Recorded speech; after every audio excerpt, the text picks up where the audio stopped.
Jiu-jitsu v bistvu izvira iz Japonske in je v bistvu praoče vseh teh borilnih športov, kot so judo, karate, brazilski jiu-jitsu. Imamo več v bistvu disciplin v samem športu. Jaz treniram v borbah. Se pravi, borba ima 3 dele.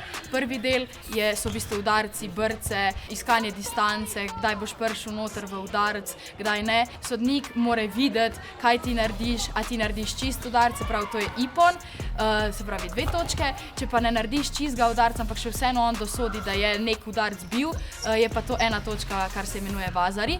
Potem pač se po nekem določenem cajtu preide v drugi del, se pravi se primeta in to je judo del. Iskanje svojega garda, da primeš, da ga lahko potem zrušiš na tla. Če ga zrušiš lepo, pa ga na hrbet vržeš, potem je to 2 točke, se pravi spet ippon.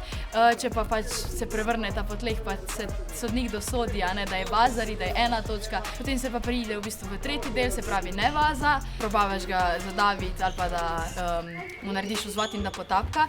To so v bistvu 3 točke. Če ga pa ti zadržiš na tleh v določenem prijemu, potem je pa to 2 točke. Zadržati ga moraš pa 15 sekund. Glava, telo, vse dela in to se zadihaš, ko 2-krat zakrožiš okoli tatamija. Trenutno sem v U16 minus 57 kilogramov. Najboljše je imeti čim nižjo težo, kakor jo lahko imaš. Za določeno tekmo skušam tudi po 8 kg v enem tednu.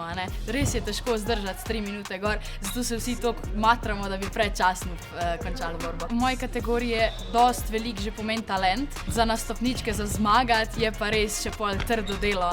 In pač 2 treninga na dan pred svetovnim prvenstvom, to je čist preveč že treninga za to kategorijo, ampak jaz sem rekla, da pač moram se pripraviti zaradi tega, da se pol jaz tam tudi boljš počutim in da lahko dejansko uživam v borbi.